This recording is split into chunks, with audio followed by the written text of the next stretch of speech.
Welcome to the WWE Podcast, your place for the most passionate wrestling analysis on the web. Just turn Roman heel. What is WWE waiting for? When other wrestling podcasts put you to sleep, you can count on the WWE Podcast to keep you engaged and asking for more. I've been watching wrestling for over 20 years, and that was one of the best matches I've ever seen. This is unlike any other wrestling analysis. So without any further delay, let's get the show started right now.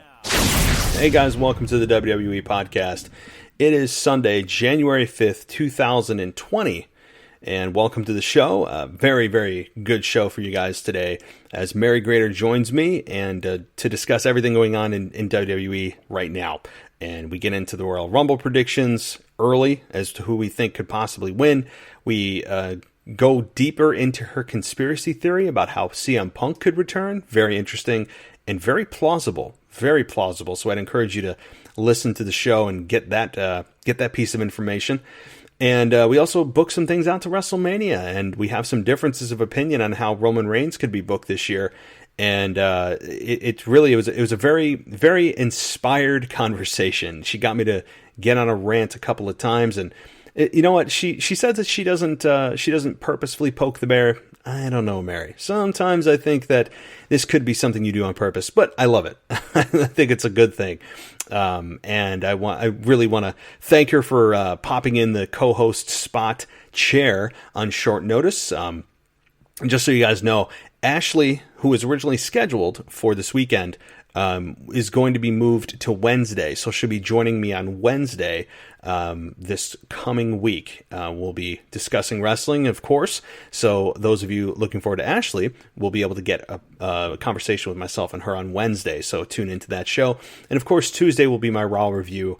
And so I'm looking forward to that as we are officially in 2020, which means we are officially in the new season of WWE because we are getting closer to the Royal Rumble pay-per-view, which is coming up in just a few short weeks. So it's going to be a blast as the wrestling world ramps up. Rumors fly everywhere. It's a great time to be a fan. And for those of you that aren't fans or casual fans, well, we all know we have friends like that just suddenly poke their heads in, as I said in my conversation with Mary. They poke their heads in and go, what's going on in there? Is it anybody I know? Is Undertaker there? Is The Rock coming out? Is Stone Cold going to be there? You know, all the big names that they remember from the Attitude Era, of which they're only interested in the top stars, and think that everybody else is, I don't even know who this is, right? I have friends like that too. I mean, it comes with the territory of being a wrestling fan that it's only socially acceptable and socially cool to be a wrestling fan during WrestleMania season, and particularly at WrestleMania when the show actually happens. But guys, thank you so much for joining me. It's a honor to be here, blast to be here on a 6 times a week basis. I don't know what the correct verbiage is from that. I was going to say a bi-weekly, tri-weekly, quad-weekly. I don't even know what the hell it is for 6, but we're here 6 times a week. The AEW show just dropped. The NXT review for the end of the year awards just dropped. Lots of good content coming, and again, I'll be back Tuesday with your Raw review, and you can also head on over to Patreon and get your ad-free experience to the entire library, as well as video that will, for the first time ever, be coming this Tuesday. So that is exclusive to Patreon. I may extend it to the website in time, but for the time being, there's going to be bonus video content on the Patreon feed. And that's going to be available to all tiers. So starting at $1, you can get video of this podcast starting Tuesday. I won't be doing video every single time. It'll be just video for specific shows, usually solo shows that I have. It'll be a video podcast. So it's going to be really interesting to see how that affects the feedback and how it affects the show growth. I'm very interested to see how video does in terms of this show. And like I said, it feels like the show's getting a little bit stale, and I don't mean that by the co-hosts. They've been awesome. Myself, as the creator, I want to be able to, and the founder, really, of this show, I want to make sure I'm pushing this to the next level, and I think video may help do that. So anyway, guys, thank you again for joining me, and I'm really looking forward to the next few weeks as we get closer to the Rumble, and because this is the first normal week of scheduled programming since like a month ago, between Christmas and New Year's, and I had weddings and birthdays, and it's all over now. It is time to focus on WWE. It is time to focus on the Royal Rumble. It is time to focus on the returns, on the rumors, on all of that, because there's a lot of good stuff coming. It's a great time to be a wrestling fan. So without further ado, guys, let's just get into it. My conversation with Mary Grater. And again, don't forget, I'll be back Tuesday with Raw. Wednesday, Ashley's joining me. Thursday, Friday is your AEW and NXT reviews. And then, of course, Saturday with my normally scheduled co-host to go over the week in review. So a lot coming this week. And again, guys, follow me on Twitter at the WWE Podcast. Head on over to the website at wwepodcast.com. And check me out there, and appreciate any feedback. And again, guys, video coming Tuesday to Patreon only. So head on over there. Get yourself signed up for $1. You can get all of this content with no ads, exclusive blogs, and you get the video for just $1 a month. So, all right, guys, that's enough talk. Let's get right to the conversation with Mary. Everyone enjoy yourselves. As always, I'll talk to you next time. All right, it's Sunday night, and we are only 3 weeks away from the Royal Rumble. And lots to talk about. Of course, it is now 2020, and that means that we're officially on the road to WrestleMania. A lot of different storylines that are starting to come together. 3 big returns that happen on SmackDown. Really 4 if you count the teammates as 2. And, of course, Monday Night Raw that's rolling really, really well, I think, with AOP and Seth. But we're going to get to all that, and, of course, tons more, and maybe even a rant or two if my co-host here can bring it out of me. Mary Grater, welcome back to the show. Happy New Year, dude. Yes, Happy New Year. It is indeed going to be, I hope, a Happy New Year, because, as I just mentioned, we're closing in on the road to WrestleMania. I know WWE doesn't consider it until the actual Royal Rumble event, but once the calendar turns to 2020, I really start to hone in on what could be possibly happening at WrestleMania. And let's kind of go over some things that happened, big things that I liked. Let's talk about some things that I like. That way, if there's rants that are to come, we can hold those off to the end. I'm gonna get my positivity out there up front. And one thing I really loved this week, and have been loving the last few weeks, is the Seth Rollins AOP alliance. What do you think about that? Are you loving this as much as I am? I'm loving it from the opposite side with Kevin Owens and Samoa Joe. And, geez, you're going to start me on a rant because it's completely adding to my conspiracy theory that Punk is coming back, which great. Let me hold on to a dream, guys. But, no, it's good. Seth needed it. He's a better heel. It's working, so I'm trying not to get sick of it and just let it roll and see where it goes. But Samoa Joe joining forces with Kevin Owens seems authentic. It's good. They're the same size, you know. They have domineering personalities, and it's working. And they're ROH guys, original ROH guys, who were, I think, in ROH together. So, yeah, Punk conspiracies. Anyway, continue. Yes, no, your Punk conspiracy lives, right? So yeah. It is, and it's not impossible.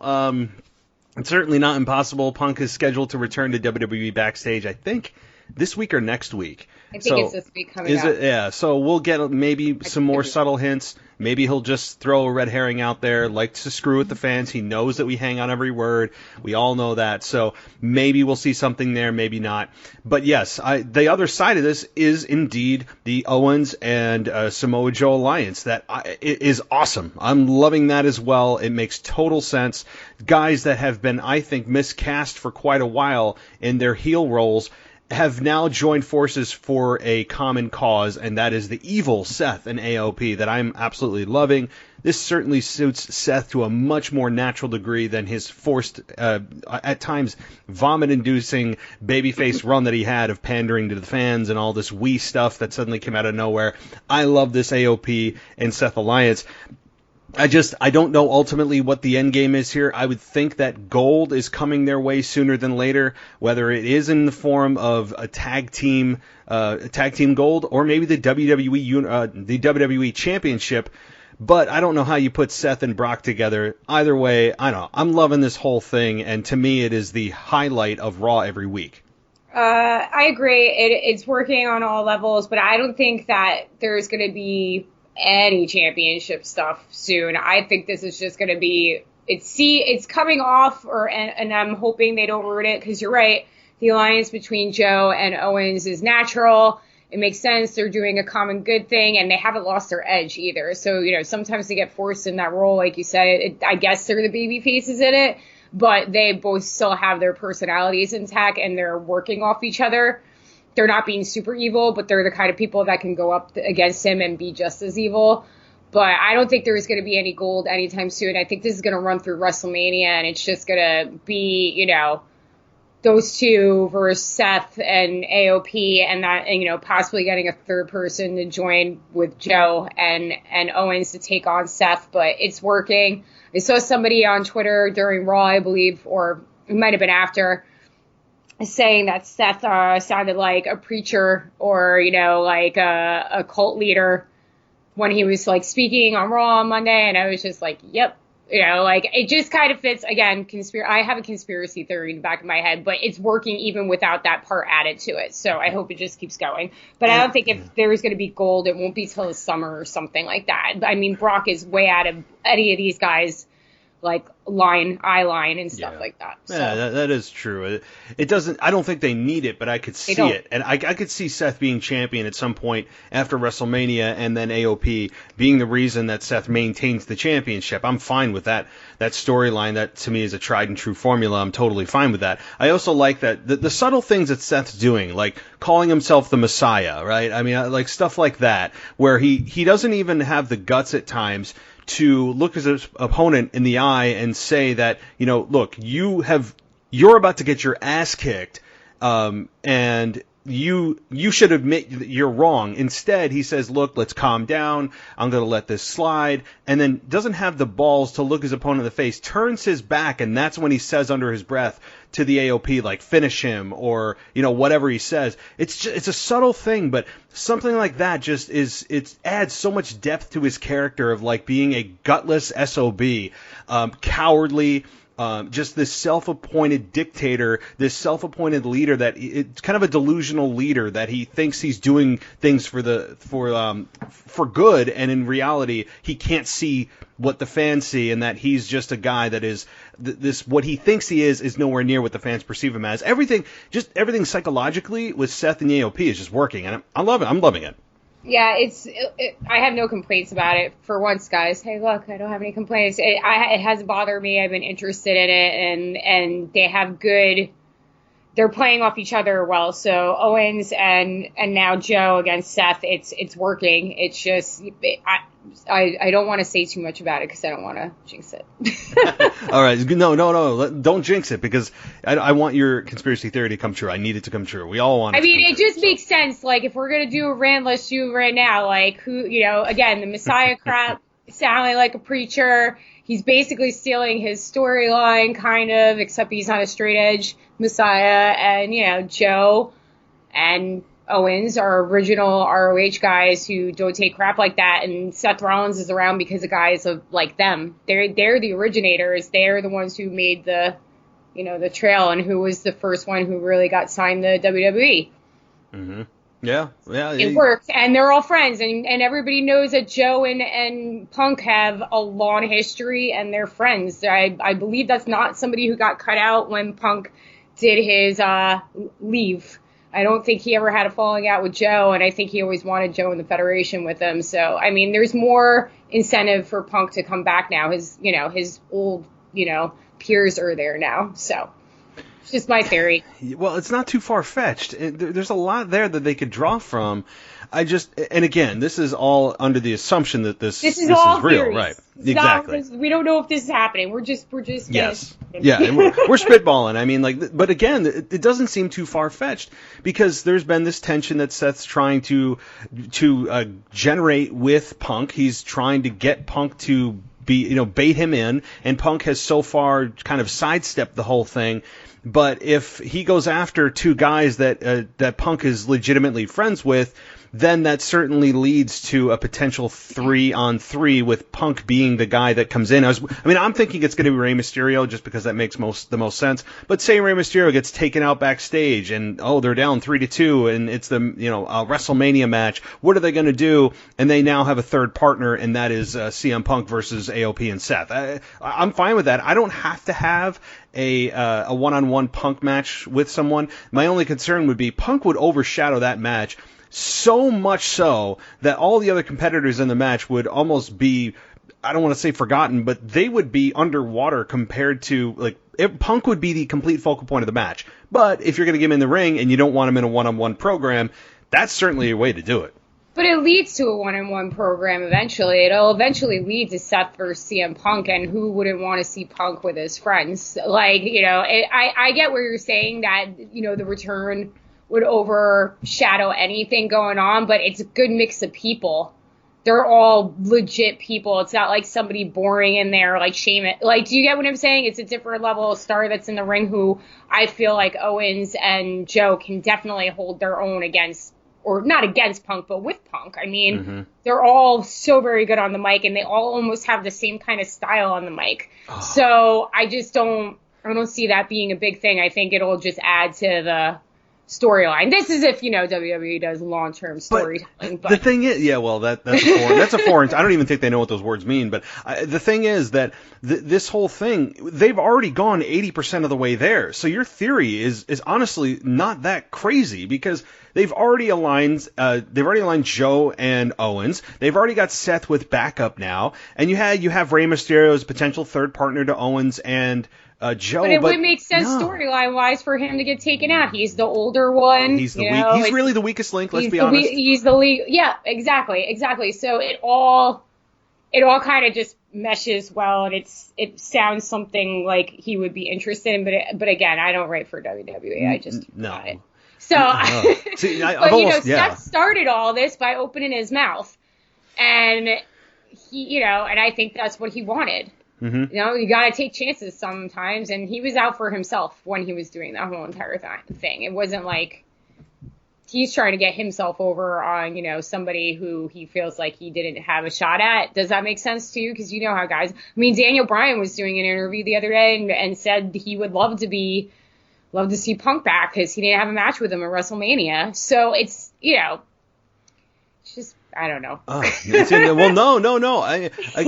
is it's making me believe that it's happening. I'm starting to make it feel like it's likely in my brain, and I don't know if it is because, again, they're running out of time though.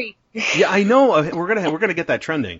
I'm telling you. And but it's to me, it's a slam dunk. It doesn't put a whole lot of pressure on Punk because it's the workload is divided pretty damn good. He doesn't have to live up to the one-on-one, 5-star match that most people think that he's capable of, and probably still is. But if he's going to get back in the ring, that's a great way to do it. Used to it, so he needs buffer matches like this. He needs to be involved in something like that.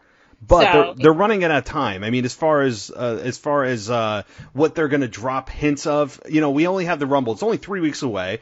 But do they really need to drop hints though for something like this? I think enough stuff's been put out there. I think if he's coming back, it's gonna be so hush hush, and he's able to play stupid. Punk never reveals his cards. So I don't think that you're going to get hints like that. You're going to get what you've gotten. And you're right, the Rumble is 3 weeks away. Anything can happen at the Royal Rumble. Or maybe, like you said, leave it until February or even March before this occurs. Imagine the internet exploding in excitement for CM Punk being that third partner after Rey Mysterio gets attacked or whatever. I could see them even waiting till 4 weeks out of WrestleMania. The thing is, you don't need a lot of hype on this because it's CM effing Punk, right? So you don't need 10 weeks of a build for this. So Yeah, I mean, I don't know. See, I'm talking myself into it, and now I'm going to be really pissed when I see Rey Mysterio. Like, I'm going to be angry at him. You'd be angry at me. Yeah, I know. I'm going to be angry. Yeah, maybe. I would. No, you I have would just every right temporarily, to. I'm just like throwing stuff out there. just temporarily block me for like a month, right? If this doesn't happen. I just want to believe, man. I just want to believe. So I'm like, believe in my own hype. I was just like, oh man, it would be so wonderful. It's like played out in my head like a zillion times. So yeah, no, but like you said, we're already 80% there. You just got to get that last piece in. So, all right. Well, something else that I liked as we're going on our positive train here. And something a little bit less of in terms of main storyline, but Aleister Black and Buddy Murphy have been tearing what up for a really long time here. I mean, they put on the match of the night at TLC and stole the show. Then they put them on Monday Night Raw, and you have Aleister Black go over both times. And what that signals to me is that this program is over. But is it really over considering how damn good these two are in the ring? I don't know if this is something that is more of a stepping block or a stepping stone rather for Aleister Black, or if this is going to be some longer program. I don't know. The way it ended on Raw, it seemed like Aleister Black was pretty much done with Murphy. Yeah, I don't know where it's going from here, but the matches have been insane. It's been a highlight when they've been wrestling. I hear that they were doing the house shows too, and they were tearing it up. So we'll see. Maybe the program's not. I don't know if it's a stepping stone for either or. Buddy Murphy has gotten way over since he debuted, more so than I think anybody thought he would have. Do you agree with that?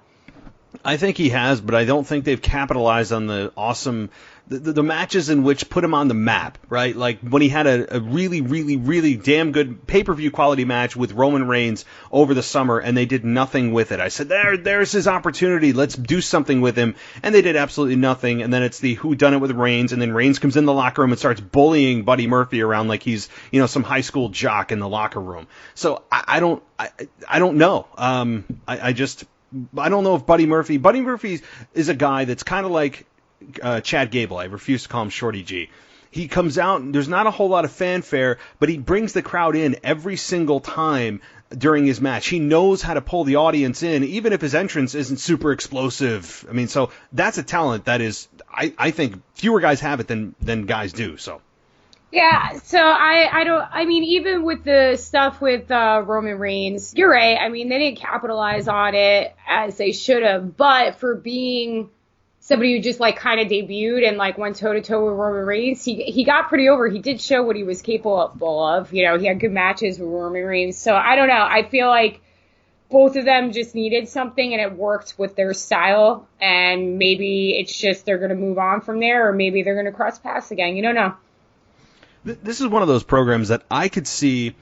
And what I'd want even is when Cesaro and Sheamus had a best of 7, and it actually ended up in a draw in the 7th match, and then they ended up becoming a tag team. I mean, I wouldn't mind something like that, or even seeing these guys in a true Iron Man match. It'll never happen because the Iron Man match is, I think the last time a true 60-minute Iron Man match happened was Triple H versus The Rock at what was it, Unforgiven, or when The Undertaker returned as the American Badass back in 2000. I don't even know if there's been another true Iron Man match. But an Iron Man match. No, 60 minute. Not a 60 minute. There's been like 30 minute. I don't know if there's been a true 60-minute Iron Man match. I'd like someone to find that out because I don't remember or recall anything since then. 20 years ago. So. I don't know. I don't remember. Somebody do research. Somebody within the sound of my voice, just Google it, right? There's got to be something out there, but I don't think it's happened. And my point is that I could see these two in a longer series, but the thing is that on Monday night, with 2 victories in a row and a very decisive victory with 2 black masses by Aleister Black, it signals to me that this program is over. And really the focus, if that is indeed the case, is on Aleister Black. And I like his character. He is an intriguing MFer.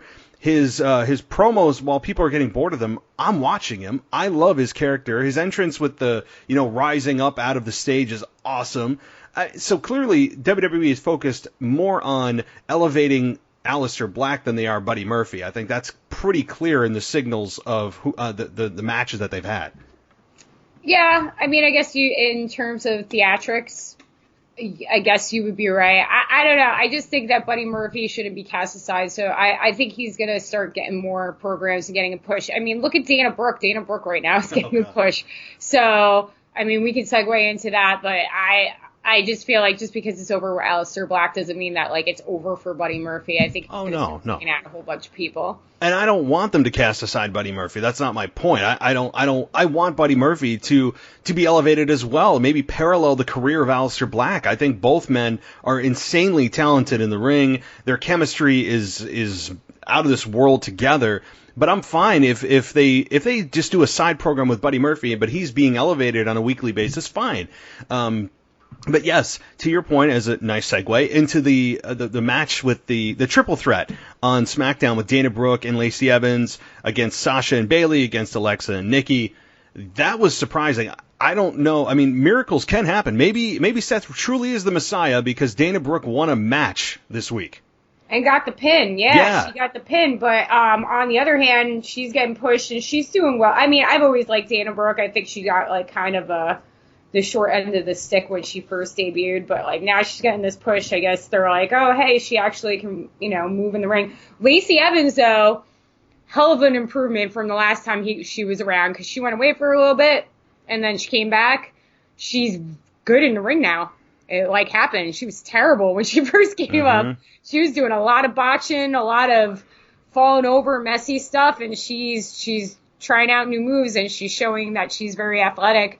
Almost reminiscent of Charlotte, not as good as Charlotte. Don't anybody get their panties in a bunch. That's not what I meant. But she's trying to do those moves that like Charlotte does and stuff. And I've been impressed with her in the ring the last couple of weeks. She definitely went and did some training and realized that, hey, I kind of suck. So she actually got her stuff together. What do you think? Yeah, there has been definite improvement all around with Lacey Evans. I don't think it's a night and day. I think that there's still work to be done. I think that she's, again, as you said, she's not to the level of Charlotte, to the level of Becky, to the level of Sasha. She's not. But nor should she be, nor should we expect her to be at this point in the game. She is an extremely green in terms of being on the main roster. So absolutely, I think she's as good as we could expect to be as long as we see consistent improvement. I think that she's right where she needs to be and needs to continue to improve her in-ring performances and as well on the mic. I think she's actually ahead of where she could be considering how long she's been on the main roster in terms of promo ability. While some people think she may talk slow or that sassy Southern gimmick isn't cutting it, well, don't forget, she just turned face. She is now trying to incorporate her daughter into this whole storyline, which I have some mixed feelings on. And so there's room here for improvement. The whole point with Lacey Evans, though, is that why we're supposed to back her is because this relatability factor, right? Like, this is what WWE is trying to get us to feel as empathy for. Well, if I had a daughter, I'd feel the same way. I'm going to defend their honor. And there was a bit of a mess up. I don't know if you caught it this week on SmackDown too, where she said she came out to after Bayley and Sasha had a 10-second promo, didn't mention her daughter once.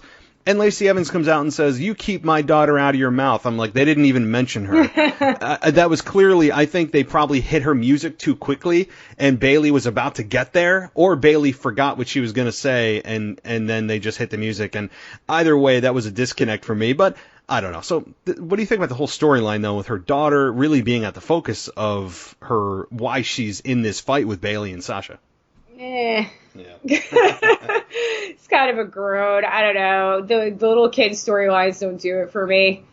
Especially when it's like, I don't know. It just comes off weird. I think there's more reasons or Sasha and Bayley to be heels than like picking on children and stuff like that. Like, they don't need to. They're running the room. They're badass chicks. I don't know. I don't agree with the daughter stuff, but it's got her involved. It's working, so I'm not gonna like nitpick it apart.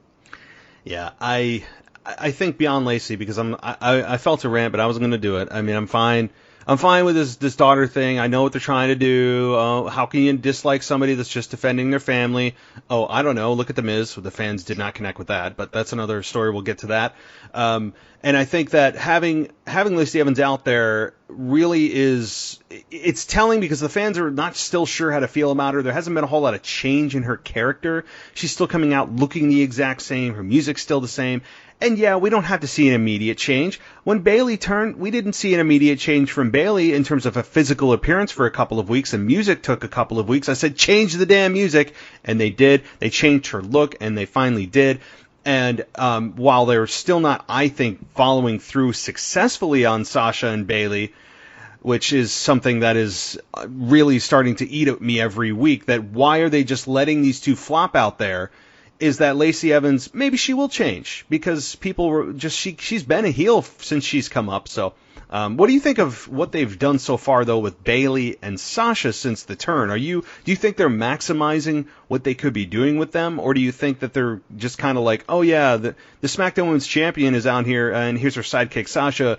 We haven't really come up with a whole lot for you guys, so just kind of go through the motions for the next few months. I don't know how to start this.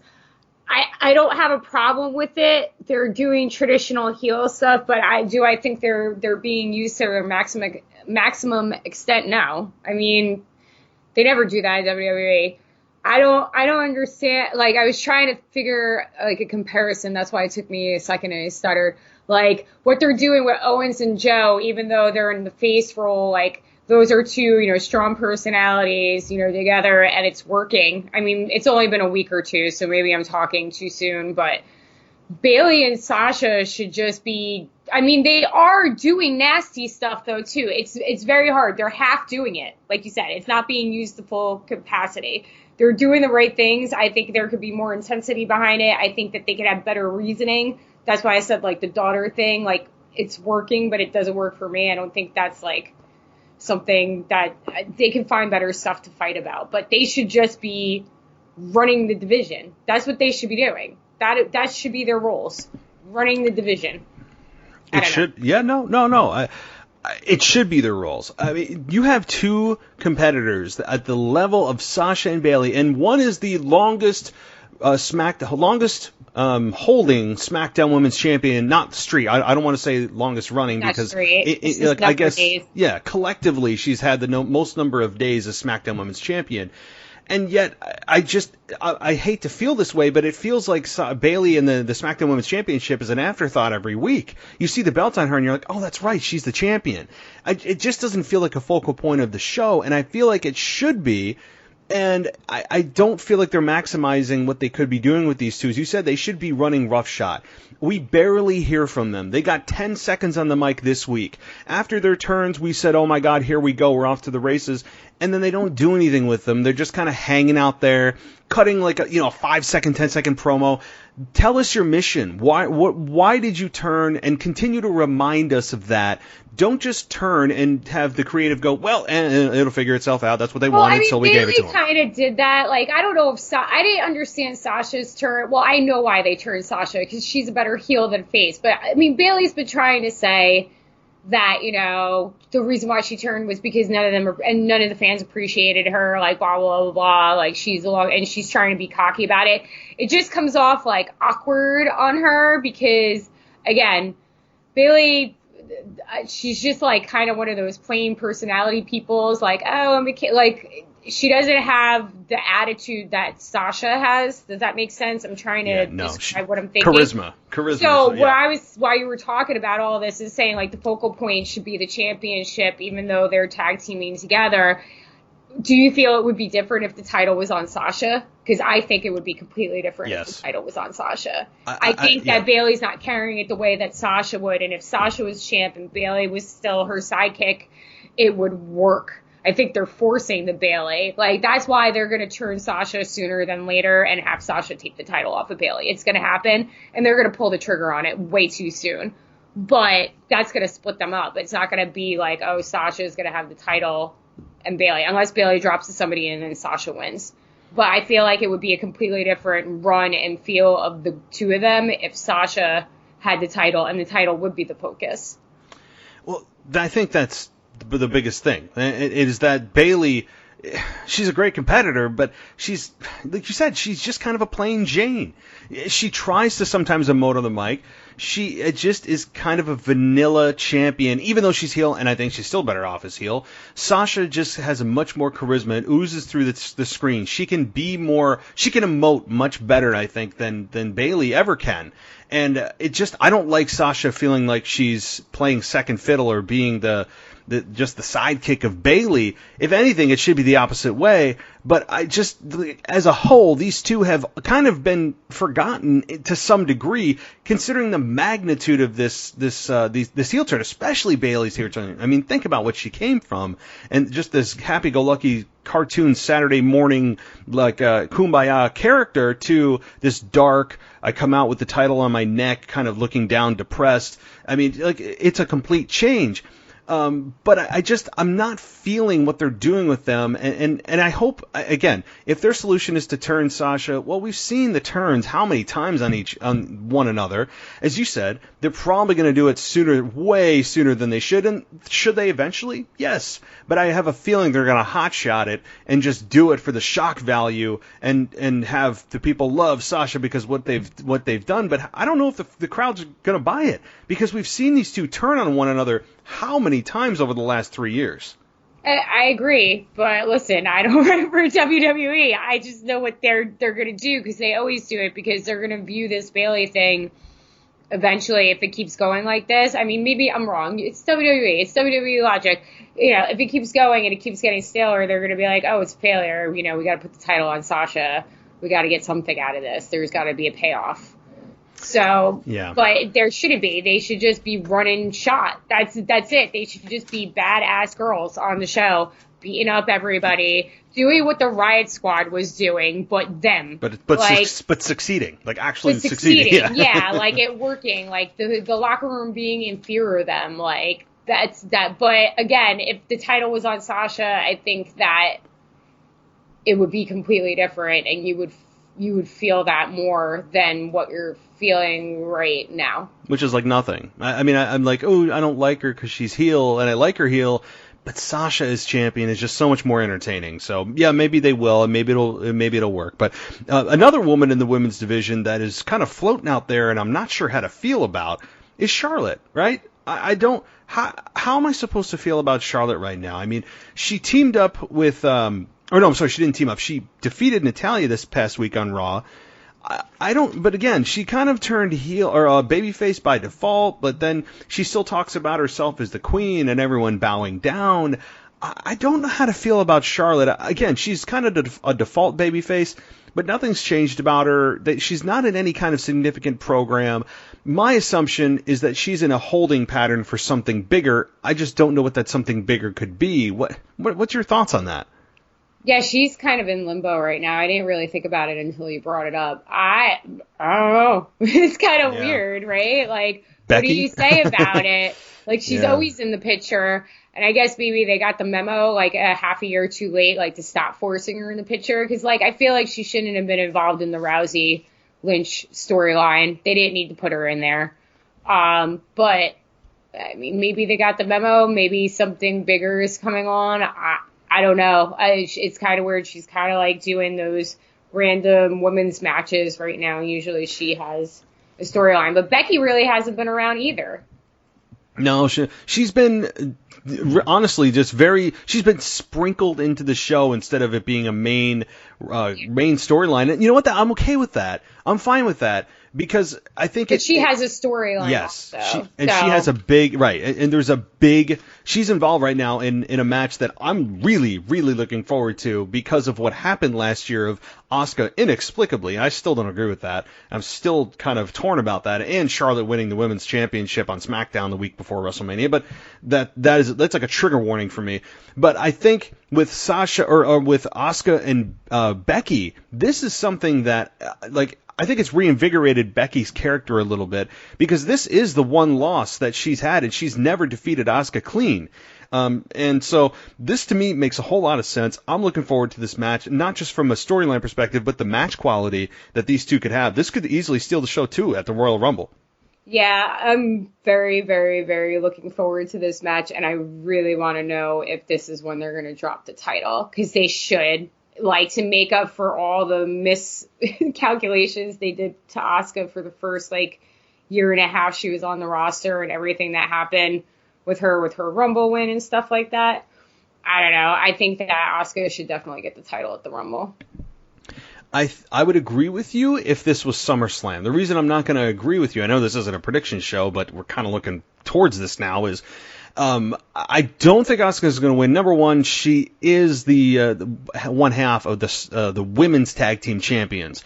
So having her do double duty, it doesn't happen that often. Yeah, we've seen Becky do it. We've seen Seth do it. We've seen a couple other people do it as of the last 5 years, but it doesn't happen too often. And number two, we're getting so close to WrestleMania that I think what they're going to possibly do is just have her get to WrestleMania and maybe drop it to whoever her opponent may be at WrestleMania. I mean, having her go from WrestleMania to WrestleMania as champion would be a pretty big deal, considering that she main evented the WrestleMania main event. You know, there's lots of possibilities that can happen. What if Ronda shows up and screws her out of the belt? I mean, there's so many different things. I haven't heard anything about Rousey. But it's possible that Rousey comes back a year later to avenge her loss to Becky. I mean, there's so many awesome things that can happen. I just feel like rolling into WrestleMania season, you still want Becky as champion because you're only a couple of months out from WrestleMania.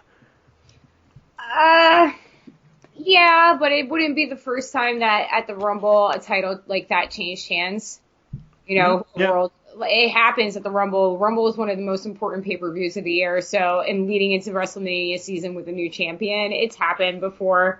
Also, as far as Rousey goes, like, yeah, she could she could show up a week before Mania and have a match. But, I mean, if she's going to come back, I think she's going to come back at the Rumble. You got to see who returns in the Rumble, if there's any big returns this year.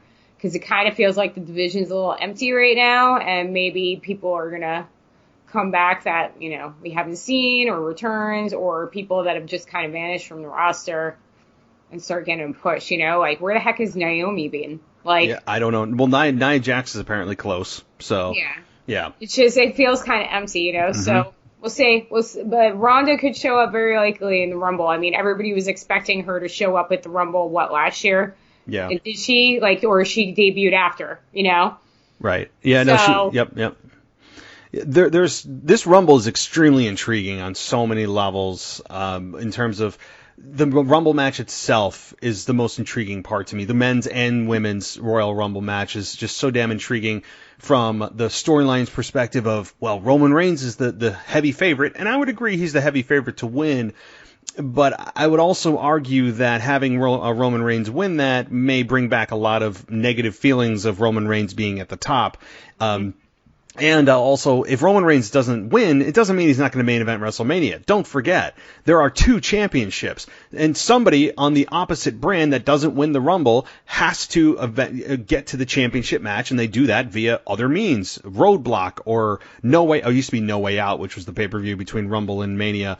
Fastlane is the pay-per-view that buffers that now. Maybe something happens at Fastlane. Something has to happen at Fastlane. So don't forget, there are 2 paths to main event at WrestleMania. So if Roman Reigns doesn't win, doesn't mean we're not going to see Roman Reigns in the main event of WrestleMania. I mean, I fully expect Roman Reigns to be standing at the top rope of WrestleMania as the fireworks go off, and he's holding the Universal Championship after defeating The Fiend. I mean, I just see it. I don't want it, but I see it. Ooh, that's a lot to unpack. A lot. Yeah, sorry. Do I think he's the favorite to win the Rumble? I don't know if there is a favorite to win the Rumble, to be honest with you. Do I see him in the Final Four? Absolutely. I don't know. And are you sure Fastlane is there? Isn't Elimination Chamber back? Hang on. I'm pulling up the schedule. Hold on. But yes. Because if Elimination Chamber is back in February, that's usually the buffer. And then you have another big pay-per-view where anything could happen and titles could change hands. I don't think it's Roman Reigns Fiend. I don't see that at all. I don't even know if Fiend's going to be champion to WrestleMania. I don't think he's going to have the title on him by WrestleMania. So Royal Rumble, obviously, the 26th. Then we have, it says February to be announced. They didn't give a date, but there is going to be a pay-per-view, probably Fastlane in February. And then March 8th is the Elimination Chamber in Philadelphia. So, yeah, there's 2 pay-per-views between Rumble and Mania. Yeah, so a lot could happen. Mm-hmm. But going on your prediction with Reigns and Fiend, I don't even know if Wyatt will have the title at WrestleMania. If you have Elimination Chamber before that, I feel like if he doesn't lose it to Bryan at Royal Rumble, which it feels like it's going to, yeah, I don't know if he's going to have it at Mania. I really don't, because who's his opponent after Bryan, and why would it be Roman Reigns? Well, if Roman Reigns wins the Rumble, or if he doesn't, I mean, there's no one left for Roman Reigns to go up to other than The Fiend. I mean, he's going to destroy Baron Corbin. He's already destroyed Dolph Ziggler.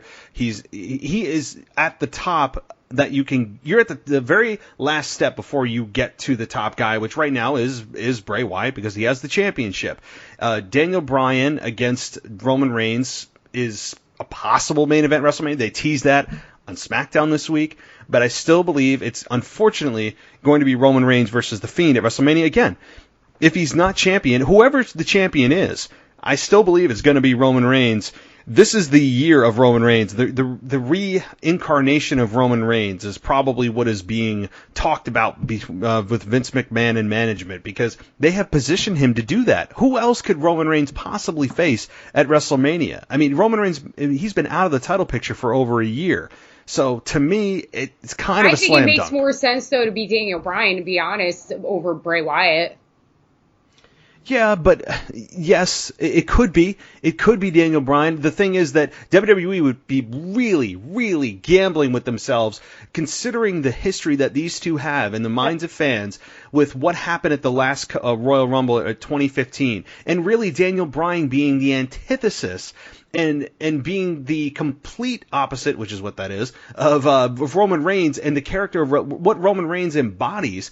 And what Daniel Bryan embodies, and how each of them got to the top were 2 completely different ways of Daniel Bryan being driven there by the fans and Vince McMahon driving Roman Reigns to the top. I mean, so you have the WWE would really, really be ballsy to put these 2 in the main event of WrestleMania if the goal is to get Roman over as a babyface, or at least continue to get him over. It would be foolish, I think, to have WWE do that, because they would really, really be gambling all this progress they've made since he came back from the return of his cancer. I mean, yeah, listen to what you just said. Would you put it past them? That's true. Like they've done stupid crap like this before.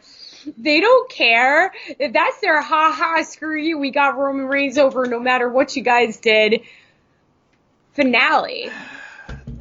That would be, I'm telling you, you know what? I hope that they truly believe that would be a great main event. And you know what? From a wrestling perspective, from only a wrestling, sure, it could be a 5-star match if given enough time. Roman and Bryan are that good, I have no doubt. But from a character development, storyline development standpoint, this is going to be a total disaster if they believe that, no, people truly love Roman now. Really, put him against Daniel Bryan in the main event of WrestleMania and then see what happens. It will backtrack Roman 50 steps from what they think is going to happen. You know what? I hope it happens, because I want to see the reaction that match has. I really do. I don't know what to say. I don't want it to happen. I just don't see Wyatt having the title. I mean, I could be wrong though. I was wrong about all that stuff. I'm wrong all the time. I'm just throwing out what I think should happen, or what I see happening, or what makes more sense. But the WWE does make sense, Matt. So it doesn't really matter what I say. No, but okay. Now I'm like, yeah. If they are they can't be that naive. They just can't. I hope they aren't. Well, how about this? Sometimes they get it right. Yeah, no, they do. They do occasionally when their hand is completely forced, right? I mean, yeah, sometimes they do because just like you said it might be kind of weird for Roman Reigns to win the Rumble after that thing that happened in 2015. You know, with everything that happened that led to Bryan. They did it though, you know, and they're going to do it again. If you're saying that Reigns is the favorite for the Rumble, so why wouldn't they do something like that? They just teased it. They could, but do they really want to go through that all over again? I mean, why would they want to reopen that wound that has taken 5 years to at least scab over? I mean, it's not even healed. I mean, it's just scabbed there. If you hit it the wrong way, it's going to start bleeding again. I mean, it's going to happen because once Roman Reigns gets away from Baron Corbin, and the fans stop and are suddenly realizing what the hell's going on. And wait a minute, yeah, we don't like Corbin, but we like the Fiend way better. The Fiend is a much cooler character than Roman Reigns ever has been. And also, if it's Daniel Bryan, same thing. Oh yeah, we love this guy. And it would be foolish, asinine, and I just don't know how they can be that flat out stupid to believe that is going to be a successful storyline in terms of crowd reaction. But hey, I could be wrong too. But how about this though? How about if Kevin Owens wins the Royal Rumble and then goes on to face Brock Lesnar at WrestleMania? That's also another rumor out there floating that Kevin Owens could win the damn thing. I've been booking that match for 4 years now. I said that Owens was the guy who should have taken down Lesnar after he held the title for a while. There was nobody else that could go toe to toe with him. It's believable size wise, even though Owens not like built like Brock Lesnar, you know, strength wise, stature. I think it's a good matchup. Just like I think Joe's a good matchup for Brock. I mean, they never really finished that well. It should have, you know, developed into something more, but that I would kill to see that match. I've been wanting to see that match for a while. Yes, the Samoa Joe deal was something that, yes, they did the match. It was back in 2017. I loved that match. I loved what Joe said after that match, that people forget that he said, Brock, you didn't beat me, you escaped me. Like, that was, I loved it. The build to that match was awesome. Do I think it was maybe a year late? Maybe, after he came in as Triple H's heavy and took down Seth Rollins. Could they have done the match that year? Maybe they could have. But I'm glad they still did it. Do I think we'll see another Brock Samoa Joe match in my life? In my life, probably. But I would rather see Kevin Owens versus Brock simply because I've never seen it. And I think that they could put Kevin Owens in a position to do that because the crowd is organically behind him. I think he's done a great job as the lead babyface on Raw. There's a lot of things there that they could do, and WWE loves their first time ever, first this, first that, history making. They love all those phrases, and that would cover and check all those boxes, and you could have Kevin Owens indeed take the championship away from Brock at WrestleMania. To me, that's how I would go, and if you're going to do Roman on the other side, fine, just don't have him win the Rumble.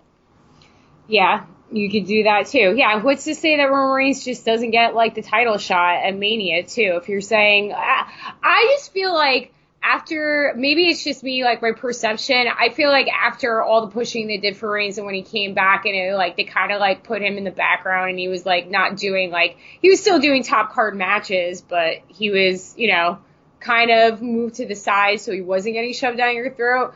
Because of that and him being over now, because he's over, you know, you still hear boos a little bit, but he naturally got back over when he came back, and as he should. I mean, it was terrible what happened, so how are you going to hate the guy?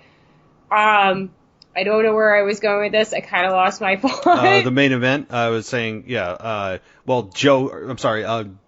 Owens could be the one to take down Brock Lesnar. I'm sorry. Yeah. So that's why I don't feel like he's like in the main event like title scene because he hasn't been pushed as hard.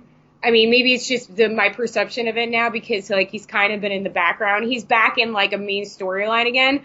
But I mean, it's with Baron Corbin getting dog food thrown on him. It's been kind of a side story to what else has been going on, right? Am I wrong?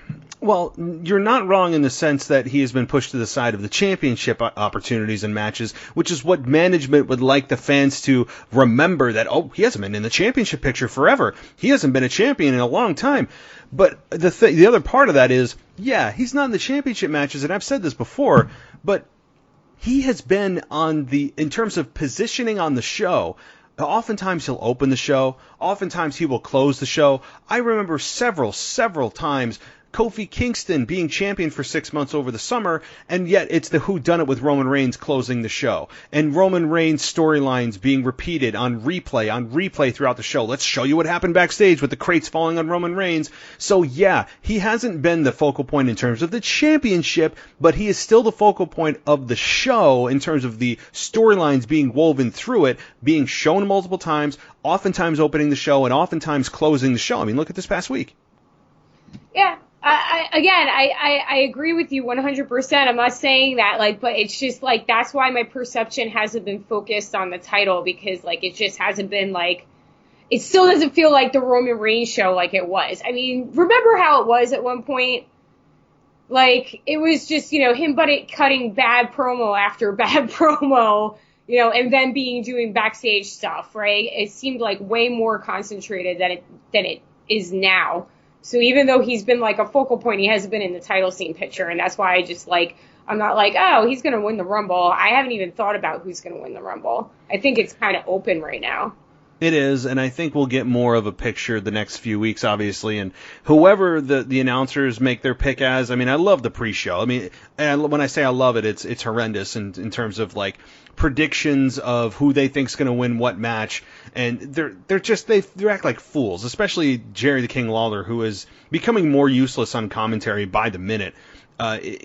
Some of his logic for why people win stuff is just, I mean, it's my 5-year-old cousin could come up with a better reason why. And so I think we'll get more of a picture, obviously, as we get closer. We'll see who the front runners are. Maybe there's some dark horse that could possibly win. We also have to take into consideration, of course, who wins those title matches at the Royal Rumble, because the Rumble match happens last. In 99% of the time, the Rumble match is last, so that the person can stand on the second rope and point to the WrestleMania sign while the fireworks go off. That's just what you do. So you also have to remember, I know there's a lot of points here, but you have to remember, because my mind is racing about the Rumble. Rumble, really fires me up. Because, no, it's my favorite pay-per-view. It's my favorite pay-per-view. No, I agree. Even more so than WrestleMania. Mm-hmm. Is that just because the person's in a title match doesn't mean they can't enter the Rumble. I mean, or in any match on the show, they can't enter the Rumble. We've seen it before, where just because you think the person has already been in a match that they're not going to be in the Royal Rumble match. Look what happened with Roman Reigns a few years ago when he entered at number 30 and he had a match earlier in the show. I mean, I think that was just to troll the fans, but it totally was. Yeah, because it was number 30. That was nothing more than WWE trolling the fans, and I give them credit for it because that was hilarious, and really it pissed me off in the moment. But I go, there's just no way they're going to do this again. But my point is, just because you're on the show in a match doesn't exempt you completely from being in the Royal Rumble match. So that's something else we have to think about. Yeah, because I don't even know if they have enough people, but you don't want too many, egg and hammers. Egg and whatever. I don't know. I just tried to say something really stupid wrestling and I messed it up. So anyway, you don't want, the guys that are kind of the B-rate characters to dominate the Rumble. Of course you want them in there, but I just don't know if they have enough people. So yeah, secondary people coming in for matches that they had can be in there. But I think that we're probably going to get a return or a debut of somebody in the Rumble. You also have NXT people that are in the Rumble now. Mm-hmm. And who's to say when they're going to pull the first crazy NXT guy wins the Rumble. Could you imagine if that happens this year after that whole NXT a couple months ago? That's a possibility. People don't think about it. I mean, if Adam Cole goes in that Rumble match again, and he was in it last year, I believe, who's to say they're not going to have Adam Cole in the Rumble? Right. That's why the Rumble is the best pay-per-view, because you really don't know.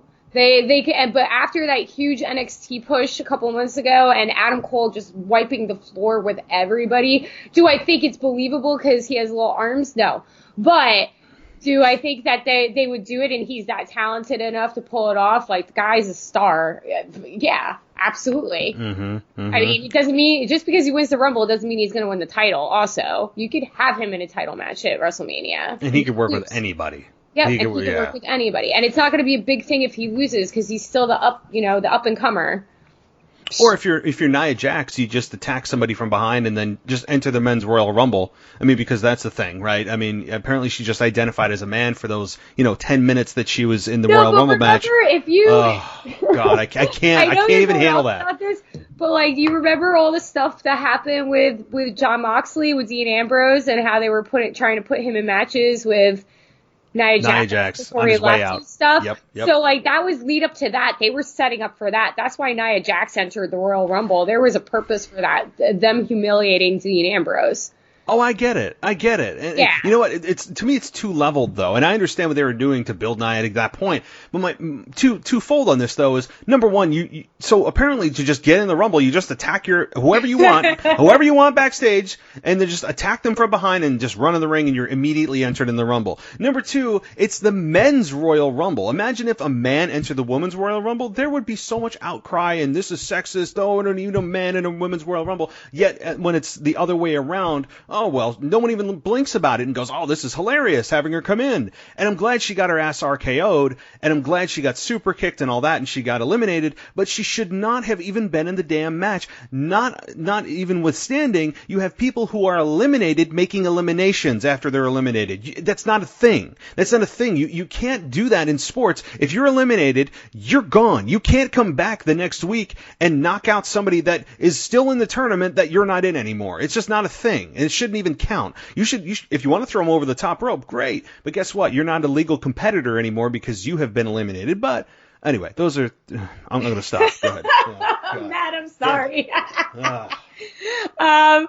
So what you were saying is, though, even though Chyna and Beth Phoenix entered, that was more legit because they entered. Yeah, you could. People point to that too, but at the same time, like even back then, I'm like, wait, this isn't a thing. No, it's a gimmick. Right? I mean, they're never going to win it, and I agree with all your points. I was just making sure there was no difference between Nia Jax. I get the rule thing too. That pissed me off. Like Becky did it also. No. I don't want. It's men's and it's women's, just as we have men's and women's professional sports teams throughout the world. That's just how it is. And you can't, my God, you can't just come on the team because you're. I don't want to get into the identifying whole thing, but if you are a man, you cannot enter a woman's team. If you're a woman, you cannot be on a man's team. And so this whole, if something like that happens again, I seriously. I don't think that's going to happen again this year. I think it's going to be. It's going to be a smooth sailing.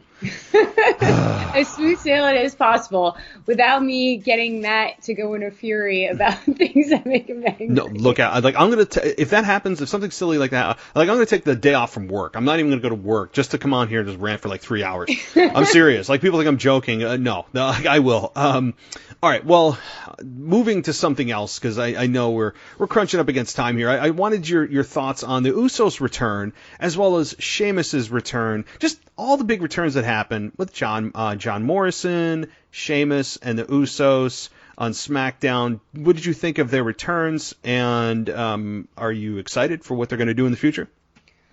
I didn't see the John Morrison one because I kind of skimmed through SmackDown on Friday. It was on. I watched it, but I saw Sheamus return, and I was saying to you before we got started rolling, like, he kind of came out to a fart. Everybody was like, "Yay, it's Sheamus," and he looks like he used to. So, and he's a little smaller. Like, it just. I don't understand why you're going to return and, like, be your, like, original character. Like, yeah, you have your new music, but, I mean, I liked Mohawk, Sheamus. He doesn't necessarily have to be a bad guy with a Mohawk. I don't know. I was watching his promos and, like, they had the light behind him and it was black, and I was, like, looking at it, and I was like, he looks like Beaker from the Muppets. Oh, Beaker. And then it was like, but he can speak and he's really mad. But that's what, like, kind of was, like, the vibe that I got from it. So it came out, and I was like, oh, Sheamus is back. And then the Usos was a little more interesting. I really hope that they like start like a faction with this bloodline. Remember I was talking about this a couple months ago when they were doing it, like when the Usos were helping out Roman a lot. Like I just don't understand like why they don't pull the trigger and get new music and stuff like that and all come out together as a crew. They should. I like the teaming of the Usos and Roman Reigns. I think that they could be a really good babyface team. I just don't think that that's going to be a long-term story because, again, the focus is on Reigns. Reigns is too big to be in a team. I don't think that they will. I think he'll be there. The Usos will be there when he needs backup from an outnumbered situation. And I don't know what's going on with like the haircuts around WWE, but now apparently Sheamus got in the same time machine that Daniel Bryan did. The Usos suddenly ran into a buzzsaw as well. I mean, people are getting haircuts left and right. So yeah, Sheamus, he looks like you said, he looks a lot leaner. I'm fine with it. The way he looks, I don't feel one way or the other. As you said, it was just kind of like, oh, cool, Sheamus is back. I didn't feel a whole lot for it. I like him booked as a heel though, attacking Chad Gable. I'm not going with the silly name that they've given him. It's Chad Gable to me. And turning his back on Gable and giving him a bro kick, which looked like he killed him. I love the way Gable sold that. And then, so that was, I think, the right booking. Having the Usos come back as babyfaces certainly helps, I think, the tag team division. And yes, they could temporarily form a bloodline faction for the time being, but long term, obviously Roman is the star of that group. Roman deserves to be on his own, and I think, especially with WrestleMania season coming around, I think that's going to be the case. I mean, I don't know. I still think that it's possible to be the focal point of something and to be the leader of a group. I mean, again, Adam Cole is doing it down in NXT with Undisputed Era. I think it works. It helps Roman more. I think it helps the Usos. I mean, they put out a picture that had Tamina in it. I mean, if you're going to bring Tamina, because Tamina's been kind of floating around forever, poor chick. Put her in a group with her family. And then you have Nia Jax, too, that you could fit in there. Like, she's related to The Rock. They're related to The Rock. It works. I want a real faction, man. like die for it. We all do. Three people are not a faction. I know. But that's the other thing. I was thinking about like Royal Rumble stuff's now going through my head because again, it's my favorite stuff. Who say AJ's not the favorite to win the Royal Rumble? Yeah, he could, but I mean, again, I feel like AJ Styles. Yeah, he's in close to a faction. He's one person short of a faction. But I just don't feel like it's not his year anymore. I think the AJ train of being the face of the company has, I don't want to say it's sailed, but if it's going to happen, I don't think it's going to happen again this year. I mean, there's rumors all over the place of AJ he said he's starting to wind down. I mean, there's an interview that he did, last week that, I don't know, I read a news story just today and I forget who the source is. Otherwise I'd give credit. Looking it up, but he said basically that, he doesn't have the energy he used to have. And, once his contract is up, he may or may not renew. I just don't think that they're looking to make AJ at that level again. Not to say he won't hold a major championship, but again, from Rumble to Mania is a whole different animal in terms of it's a huge message from the company to the fans who they are going to be focusing on the next, well, obviously from Rumble to Mania, but even thereafter. Who are they really looking towards to take the ball and run? And I don't think AJ, as much as I would be okay with it, I just don't see any signs of that being the case. Yeah, I mean, I feel like he's really hot this year and he's had like stupendous matches and he could be winding down, but I think he's a favorite. I still would consider him a favorite for the Rumble. But you also, another thing, we could have Finn Balor come back in the Rumble too. I don't know if he's going to go back down to NXT, but he's probably going to be in the Rumble this year too. Yeah. I can see. Yeah. What I think I think you're right to a point that these two, like you said, Balor, if he's in it, awesome, and I think he will be. Obviously, AJ is going to be in it. They could easily be the final 5, 6, even final part of the final 4 with Roman and Kevin Owens. Maybe it's Kevin Owens, Finn Balor, Roman, and whoever I just missed. AJ? But AJ. It could be all four of them, and I'm fine with that too. So it could be those four. AJ will certainly make a showing. He will certainly, I think, last to the final few competitors, and it'll send the message that, hey, whoever wins the Rumble is just that much better. And AJ's still a top guy. He's just not that top guy. He's not the top guy anymore. Okay. We can agree on that. So, but if he win, I think he's a dark horse to win. He's one of those sneaky ones that no one's really thinking about. It's like, oh, AJ's, you know what I mean? So that would be one that you would, I think, kind of on the sly put some money down on. But I don't know. I don't know. Wait, don't you think that they're going to give AJ a Rumble win before he leaves? It's yes, they will. He's established himself so quickly in the short amount of time that he's been in with the WWE that he is the man, and they've pushed him and they've given him everything. I just feel like that would be something that they would give to him. They could. Maybe he wins the title again. Yeah, I just don't. I don't know when his contract is up. I've been trying to find what the expiration date is and if he extends the contract. So, yeah. And what's cool is he debuted in the Rumble, and he debuted against Roman Reigns, who was in the ring at the Rumble. I think it was WrestleMania, Rumble 16. So that, I think, would be cool to tell that story when those two are in the ring again. Maybe they could tell the same story. Roman enters, and then Roman takes out a bunch of guys, and AJ comes out, and they could tell the story. The announcers could tell the story of the parallel of how far AJ's come, and this is how he debuted. There's a lot of history there. I mean, I think that'd be a pretty cool moment. All right, well, so as we start to close things out here, I have I want your thoughts, and God Almighty, take a breath. What do you think of the closing segment of the last Raw of the decade with Lashley and Lana getting married, only to be interrupted by 30 people with their exes coming out and saying, "Don't marry this person, they'll do what they did to me." Having the terrible acting by the priest or the officiant, and having Rusev pop out of the cake. And of course, really the big story here is Liv Morgan coming out to say that she's, why did you do that? We were in love. I loved you. All this stuff. I don't know. Again, I'm going to reserve my thoughts, but I want to hear yours. That was the best and worst thing I've ever seen on Monday Night Raw. It was so bad, it was good. Yeah. It was so bad, it was good. She was out of control. Lana was out of control. It was so bad, it was good. Everybody's talking about it. It was terrible, but it was good. And Rusev popping out of the cake the first time. Oh, yeah. And then when he popped out, he had this huge grin on his face. I didn't hate it, man. It was the best and worst thing that I've ever watched. And everybody's up in arms about the Liv Morgan thing. Whatever. I don't even care. It's fine. It's something that they've done a billion times. I didn't find it offensive. Oh my God. It wasn't making her a victim or anything. I don't know why they're doing it. Again, so bad it was good. It was so bad it was good.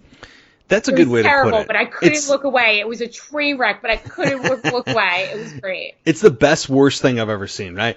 It was and I went on Twitter after this. I said, this is the worst, trash TV that I've seen in a while. But at the same time, looking back after I took a breath, I was like, why am I watching this? I know it's terrible, but I need to keep seeing what happens because it's so bad.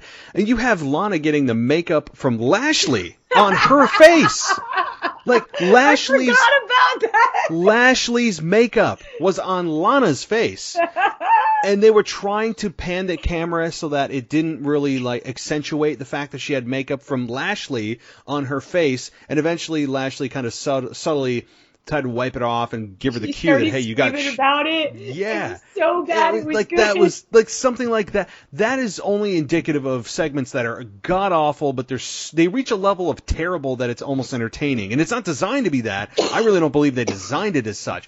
But you have, yes, Liv Morgan. I don't give a damn. I don't know how that's offensive. I mean, seriously, folks, we've seen Billy and Chuck. Anybody remember Billy and Chuck back in 2002, 2003 when they were a gay tag tag team and they had a gay wedding. Anybody remember that? 15 years ago, right? So WWE has done this before. If you're offended by this, I mean, I don't know what to tell you, right? This is wrestling, and it's 2020, guys. Come on. So, Liv Morgan coming out. I'm fine with that. Lana going off. She's a little bit quirky on the mic. She goes on and on times when she stumbles over things, and sometimes her sentences don't make sense.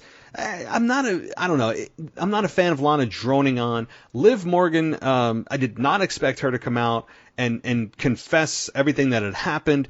Obviously, this wedding is not official because Rusev popped out of the cake just before they made it official with the kiss. But it's interesting to me that Rusev had said weeks and weeks and weeks for weeks prior to this that I'm glad that Lana's out of my life and they can be happy together, all this stuff, and yet he still wants to interrupt the ceremony, and yet he says he doesn't care.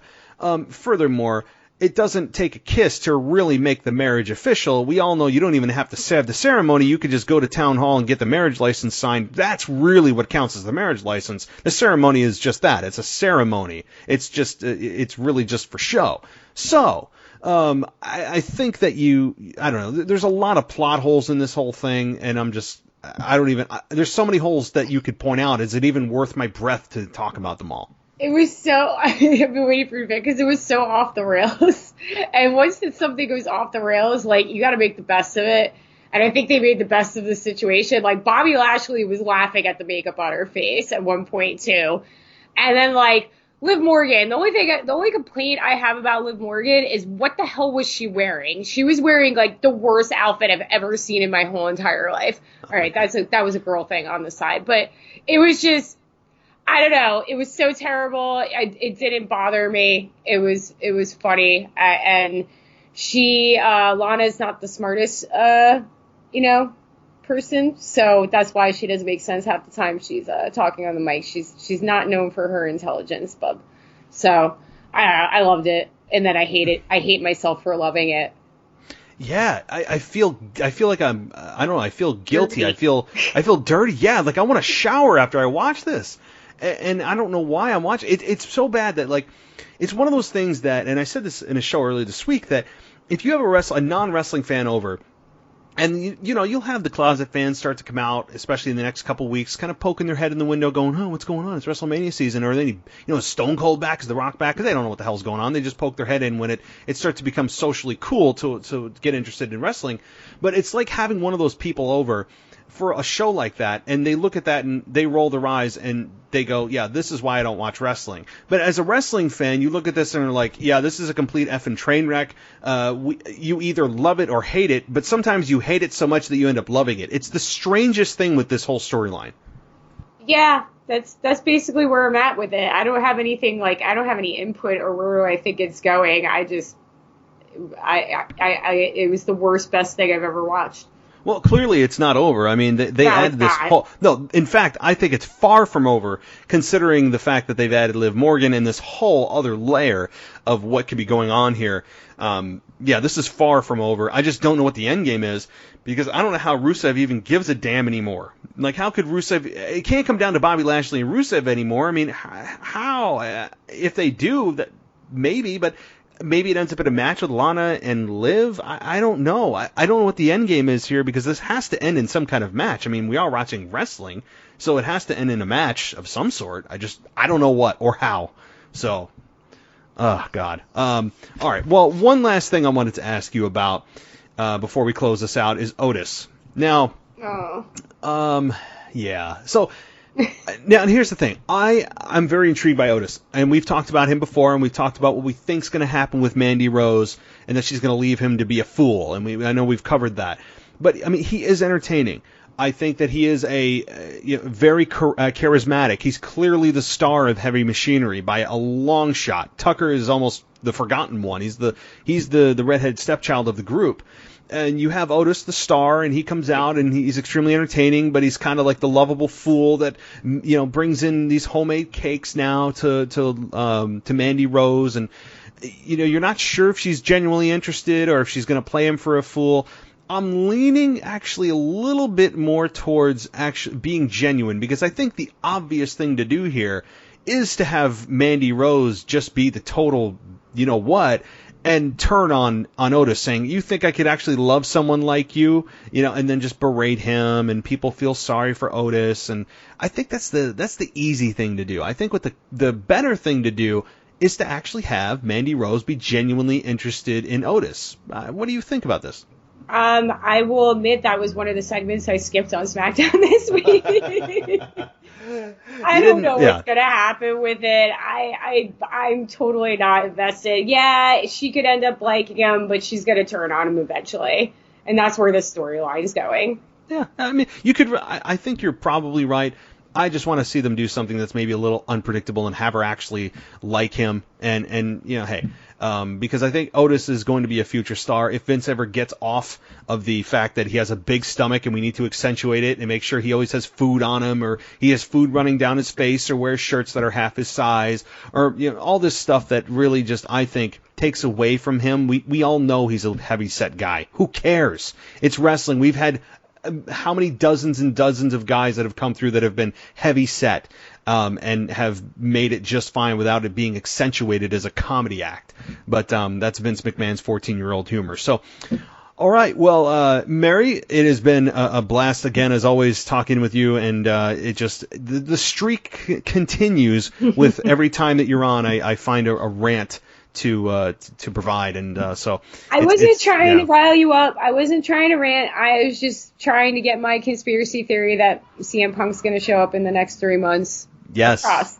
Yes. I was up my whole end game, so I'm sorry. I didn't mean to ruffle your feathers. No. You're good. Because the conspiracy theory, the more you talk about it, the more I'm starting to buy into it. So.